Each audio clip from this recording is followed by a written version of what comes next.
Masheketa, Masheketa Rabaya, Brakatata. Juge chapitre 6. Nous allons lire à partir du premier verset jusqu'au verset 7. Rapidement, s'il vous plaît. Juge chapitre 6, du premier verset au verset 7. Notez les versets, s'il vous plaît, pour que je ne revienne pas dessus. Donc, du premier au 7e verset. Ensuite, du verset 11 au verset 28. Bon, on essaiera de lire ce qu'on pourra lire. Je vais quelque part. Dis à ton voisin, nous allons quelque part ce soir. Les enfants d'Israël firent ce qui déplaît à l'Éternel. J'aimerais bien qu'on lise ensemble pour que chacun puisse s'imprégner de ces paroles que nous allons lire. 1, 2, 3. Les enfants d'Israël firent ce qui déplaît à l'Éternel. Et l'Éternel les livra entre les mains de Madian pendant 7 ans. La main de Madian fut puissante contre Israël. Pour échapper à Madian, les enfants d'Israël se retiraient dans les ravins des montagnes, dans les cavernes et sur les rochers fortifiés. Quand Israël avait semé, Madian montait avec Amalek et les fils de l'Orient, et ils marchaient contre lui. Ils campaient en face de lui, détruisaient les productions du pays jusque vers Gaza et ne laissaient en Israël ni vivres, ni brebis, ni bœufs, ni ânes. Car ils montaient avec leurs troupeaux et leurs tentes. Ils arrivaient comme une multitude de sauterelles. Ils étaient innombrables, eux et leurs chameaux, et ils venaient dans le pays pour le ravager. Israël fut très malheureux à cause de Madian, et les enfants d'Israël crièrent à l'Éternel. Lorsque les enfants d'Israël crièrent à l'Éternel au sujet de Madian,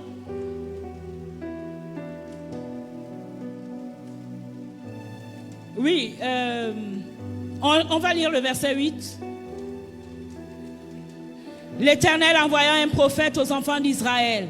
Il leur dit, ainsi parle l'Éternel, le Dieu d'Israël, je vous ai fait monter d'Égypte et je vous ai fait sortir de la maison de servitude. Verset 11.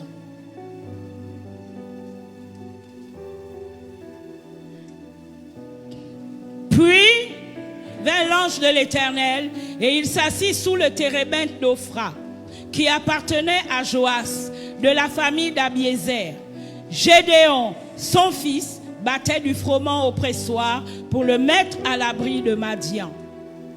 L'ange de l'Éternel lui apparut et lui dit, l'Éternel est avec toi, vaillant héros. Gédéon lui dit, ah mon Seigneur, si l'Éternel est avec nous, pourquoi toutes ces choses nous sont-elles arrivées? Et où sont tous ces prodiges que nos pères nous racontent quand ils disent, l'Éternel ne nous a-t-il pas fait monter hors d'Égypte? Maintenant l'Éternel nous abandonne et il nous livre entre les mains de Madian. L'Éternel se tourna vers lui et dit, va avec cette force que tu as et délivre Israël de la main de Madian. N'est-ce pas moi qui t'envoie? Gédéon lui dit, ah mon Seigneur, avec quoi délivrerai-je Israël? Voici, ma famille est la plus pauvre en Manassé et je suis le plus petit dans la maison de mon père. L'Éternel lui dit, mais je serai avec toi et tu battras Madian comme un seul homme. Gédéon lui dit, si j'ai trouvé grâce à tes yeux, donne-moi un signe pour montrer que c'est toi qui me parles. Ne t'éloigne point d'ici. Continue à lire. Jusqu'à ce que je revienne auprès de toi, que j'apporte mon offrande et que je la dépose devant toi. Et l'Éternel dit, je resterai jusqu'à ce que tu reviennes. Gédéon entra, prépara un chevreau et fit avec un épha de farine des pains sans levain,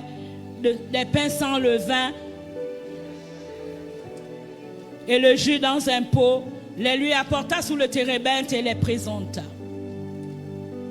L'ange de Dieu lui dit, prends la chair et les pains sans levain, pose-les sur ce rocher et répand le jus. Et il fit ainsi. L'ange de l'Éternel avança à l'extrémité du bâton qu'il avait à la main et toucha la chair et les pains s'enlevèrent. Alors il s'éleva du rocher un feu qui consuma la chair et les pains s'enlevèrent. Et l'ange de l'Éternel disparut à ses yeux. Gédéon, voyant que c'était l'ange de l'Éternel, dit: malheur à moi, Seigneur éternel, car j'ai vu l'ange face à face. Et l'Éternel lui dit: sois en paix, ne crains point, tu ne mourras pas. Gédéon bâtit là un autel à l'Éternel et lui donna pour nom l'Éternel paix. Il existe encore aujourd'hui à Ophra qui appartenait à la famille d'Abiézer. C'est de là que vient le nom Jéhovah Shalom. Alléluia. Dans la même nuit, l'Éternel dit à Gédéon: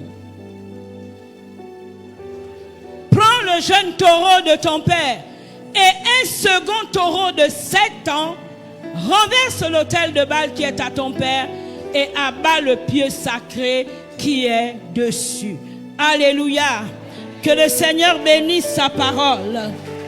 Veuillez vous asseoir sur la tête de vos ennemis ce soir.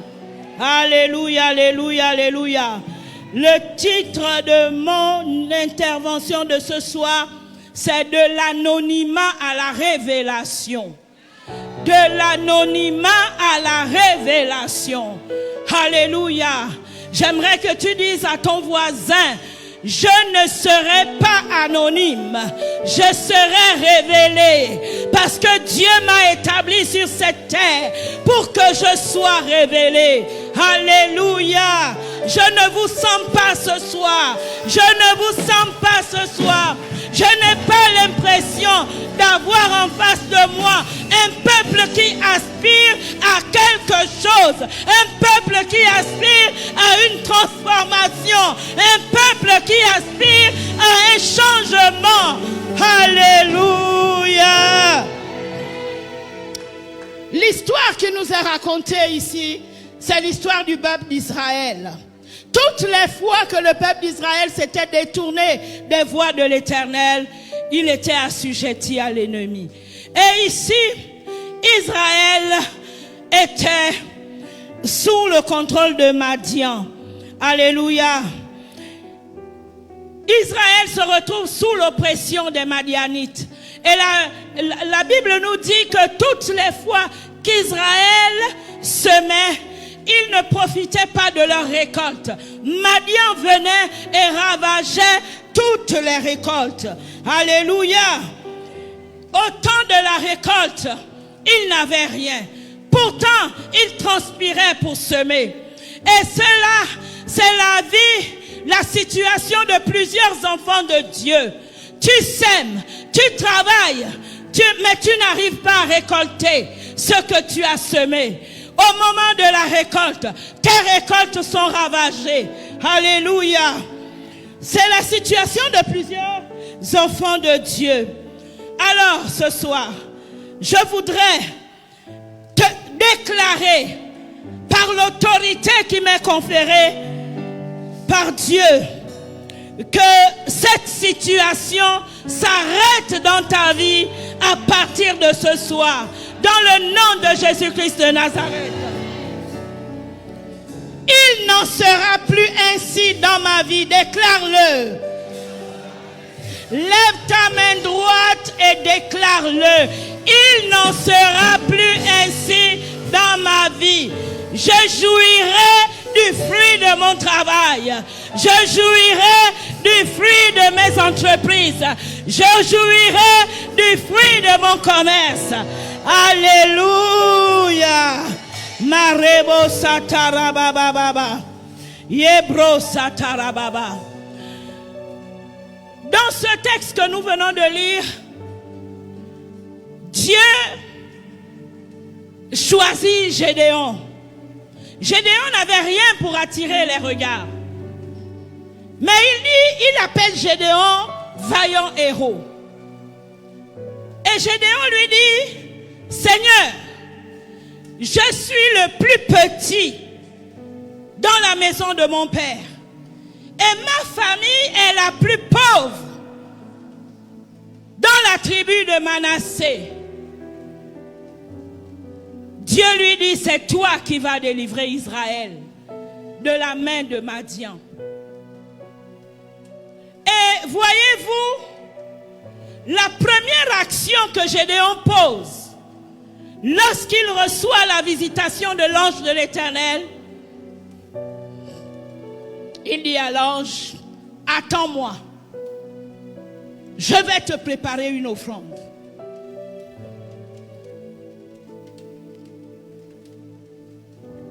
L'ange de l'Éternel, c'est la représentation de Dieu. Et Dieu dit, j'attends.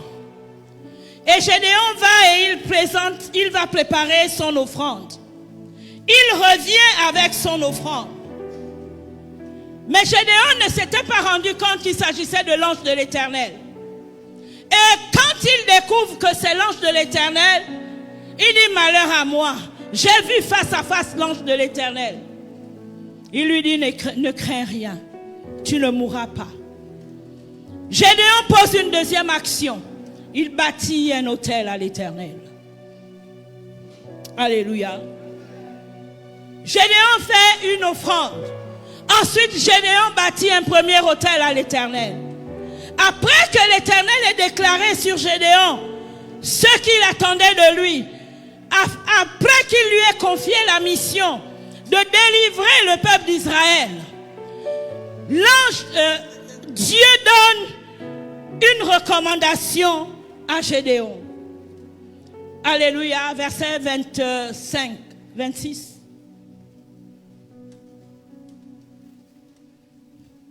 Verset 25, c'est ça?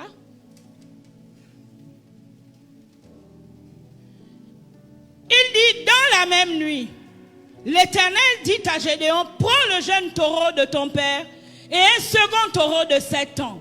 Renverse l'autel de Baal qui est à ton père et abat le pieu sacré qui est dessus. Ce qui a provoqué la colère de Dieu, c'est le fait que le peuple se soit détourné de lui pour aller vers le dieu de Baal. Et Dieu choisit Gédéon pour accomplir la mission de délivrer le peuple d'Israël. Gédéon qui était anonyme, Gédéon qui n'était pas connu, Dieu le choisit et il lui confie la mission. Dieu révèle Gédéon. Gédéon était dans l'anonymat, mais Dieu le révèle au milieu de tous les enfants d'Israël. Et nous savons que Gédéon est devenu juge en Israël. Alléluia. Mais pour que Gédéon puisse accomplir la mission, pour que Gédéon puisse être révélé, il fallait qu'il renverse l'autel de Baal de la maison de son père. Il y a plusieurs d'entre vous. Vous vivez des situations compliquées. Vous n'arrivez pas à joindre les deux bouts. Vous travaillez comme des éléphants, mais vous mangez comme des fourmis. Vous avez prié, vous avez jeûné, vous avez fait des veillées de prière, mais votre situation ne change pas.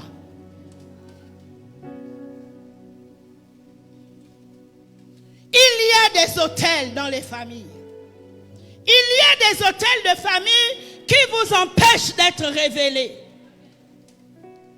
Et ces autels, tant qu'elles ne seront pas renversées, vous ne vous en sortirez jamais. Alléluia. Alléluia. Dieu demande à Gédéon d'aller renverser l'autel de Baal de la maison de son père. Et il lui dit de prendre le jeune taureau de son père pour le donner en sacrifice. Verset suivant.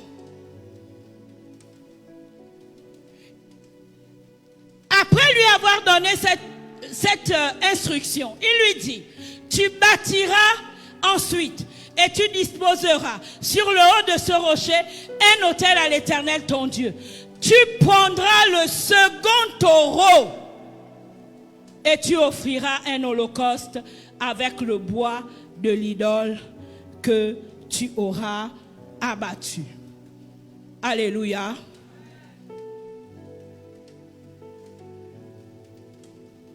Gédéon obéit à ce que Dieu lui a dit. Pour renverser l'autel, Dieu lui demande de prendre un jeune taureau. Ensuite, il lui demande de bâtir un autel à l'Éternel. Parce que tu ne peux pas renverser un autel et t'arrêter là, sans bâtir un autel à Dieu. Alléluia. Gédéon a donc fait un premier sacrifice, un taureau. Quelle est la valeur d'un taureau? Je crois que c'est 1 million. La valeur d'un taureau.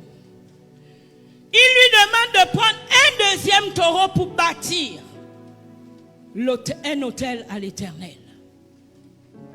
Et Gédéon fait cela. Alléluia.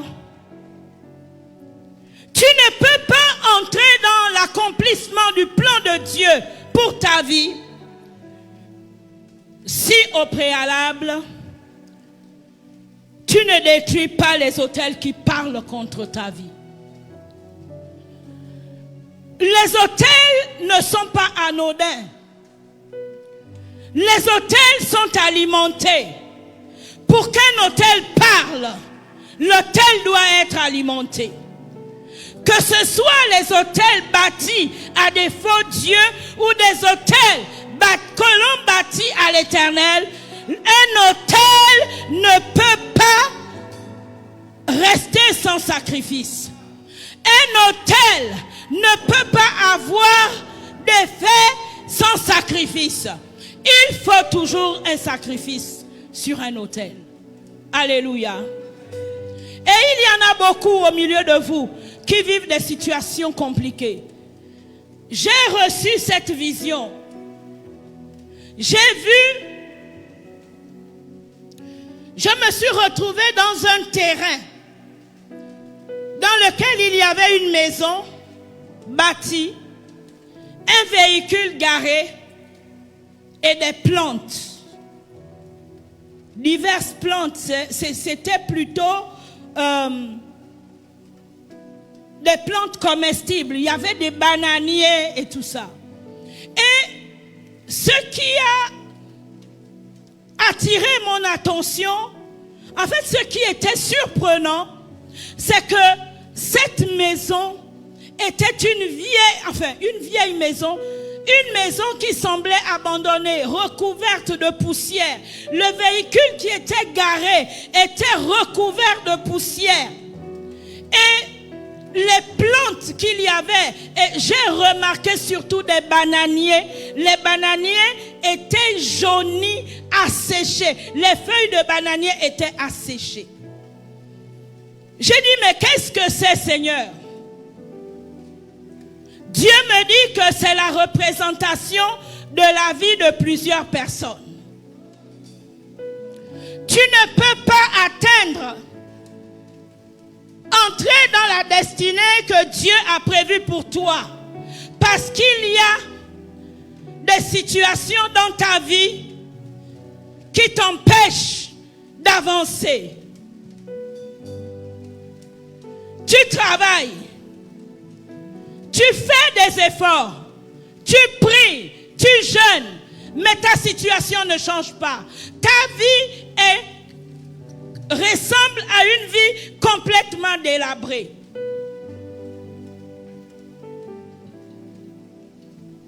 La maison et le véhicule symbolisent les biens matériels.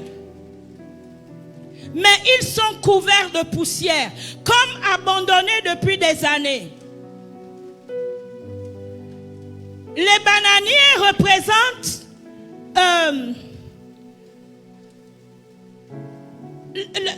la subsistance.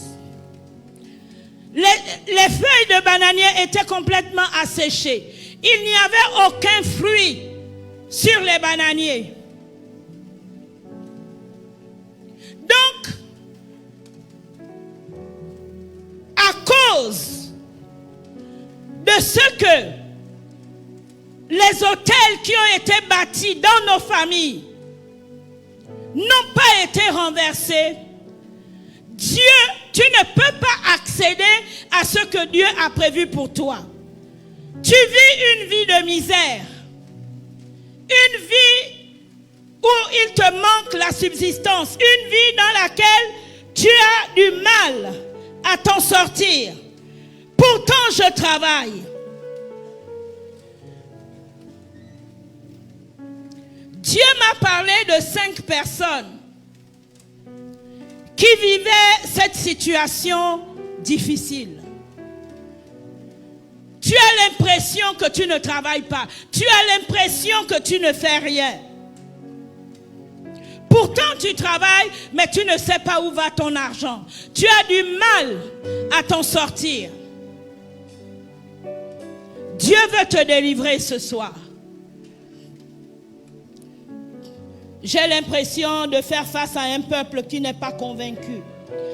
Mais j'aimerais te dire que, quelle que soit la situation que tu traverses, ne tombe pas dans la résignation. Alléluia. Ne tombe pas dans la résignation. Il faut que tu te lèves. Israël était dans une situation difficile. Mais il n'y a aucune situation qui soit au-dessus de Dieu. Il n'y a aucune situation qui dépasse Dieu. Et en tant que fils de Dieu, en tant que fils et fille de Dieu, vous devez être révélés. Parce que votre mission, c'est d'étendre le royaume de Dieu sur la terre. C'est de permettre à ceux qui sont hors du royaume d'y entrer, de faire leur entrée dans le royaume. Mais tu dois être un modèle. Tu dois être un exemple. Alléluia. Tu dois être un modèle. Et pour être ce modèle, il faut que tu sois révélé. Pour être ce modèle, il faut que tu sortes de l'anonymat. Pour être ce modèle, il faut que tu te lèves et que tu agisses. Il faut que tu poses des actes.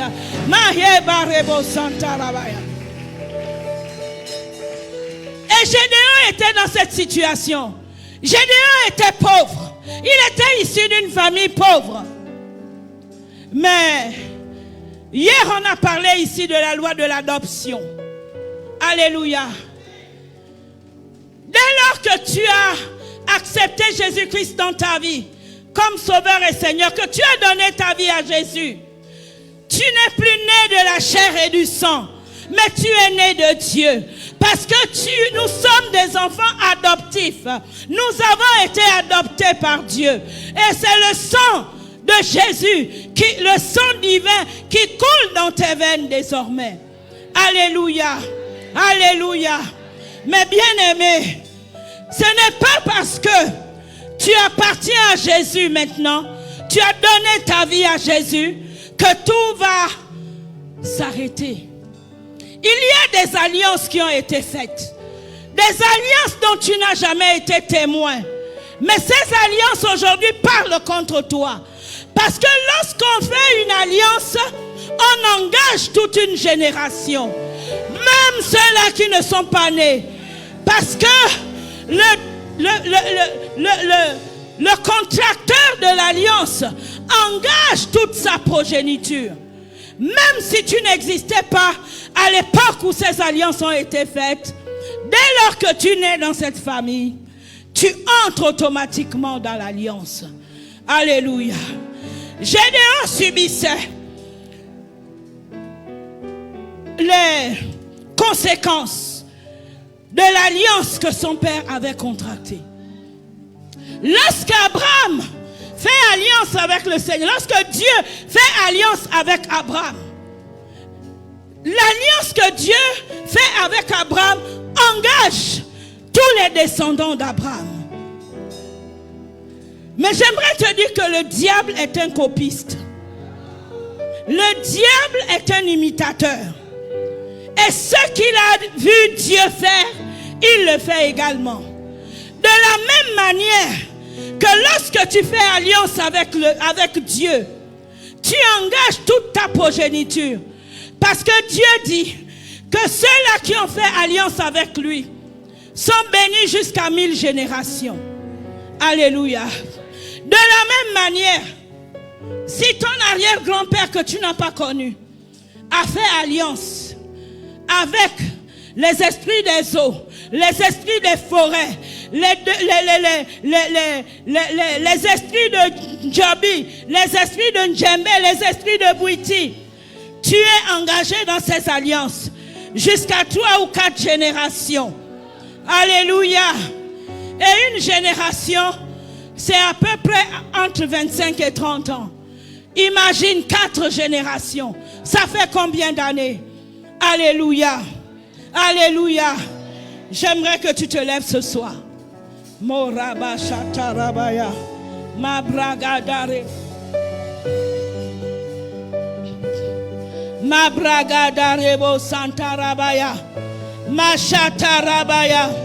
Maraba satarababa. Si tu ne sors pas de ces alliances, tous les hôtels, j'aimerais que tu saches une chose, c'est que derrière chaque alliance, il y a un hôtel. Dès lors qu'on fait alliance, il y a un hôtel qui est dressé. Il y a un hôtel qui est bâti. Et si ces hôtels ne sont pas renversés, ces hôtels parleront contre toi. Ces hôtels parleront contre tes finances. Ces hôtels parleront contre ton mariage. C'est la raison pour laquelle vous voyez, il y a des chrétiens, des enfants de Dieu qui se marient. Mais après ils divorcent. Qu'est-ce qui se passe? On se pose des questions. Il faut couper le mal à la racine. Tu peux prier. Lorsque ça ne va pas dans un couple, on ne doit pas se contenter tout simplement à prier pour la restauration du mariage. Mais on doit chercher les fondements. Qu'est-ce qui s'est passé? Quelle est la raison pour laquelle les gens ne se marient pas dans cette famille? Quelles sont les raisons pour lesquelles les gens ne demeurent pas dans le mariage? Il y a des alliances qui ont été faites. Il y a des alliances anti-mariage. Et ces alliances sont soutenues par des hôtels. Et dès lors que ces hôtels ne sont pas renversés, elles perdurent. Alléluia. Marebo satarabaya. Yema shatarababa. Les alliances faites avec les esprits des eaux provoquent le divorce, provoquent la pauvreté. Tu peux avoir de l'argent. Aujourd'hui, tu as 1 million. Et le lendemain, tu te demandes ce que tu as pu faire de cet argent. Alléluia. Alors, j'aimerais que nous prenions les minutes qui restent pour prier. Vous êtes sûr qu'il me reste 20 minutes? Parce que moi, chez moi, il est 19h35. C'est ça l'heure? Ema satarabaya. Yebro santarababa. Mashatarababa. Yebaba baba rebo satarabaya. Yemaraba santarabaya. Yebro. J'aimerais préciser quelque chose. Il nous est dit dans le passage que nous venons de lire que Madian avait... Israël était sous la domination de Madian durant 7 ans. Alléluia.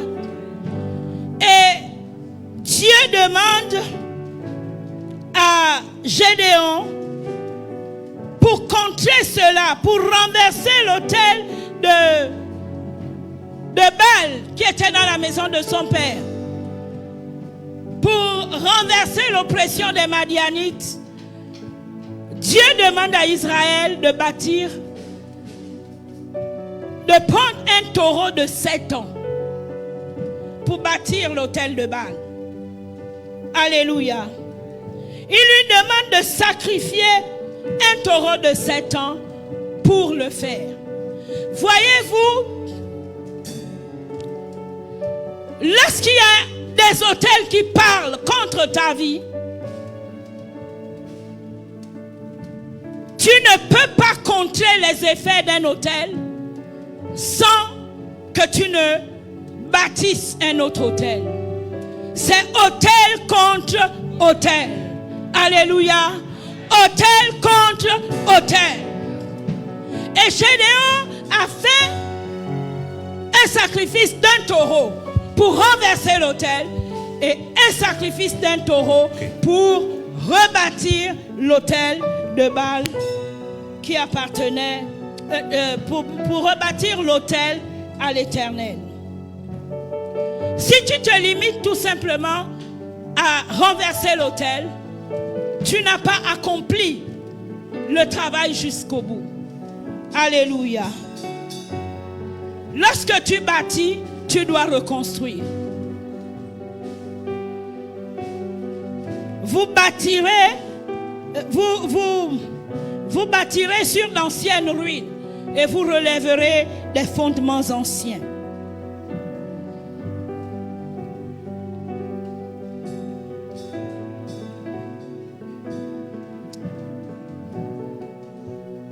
Voyez-vous, Abraham, je n'ai plus beaucoup de temps, était né dans une famille d'idolâtres.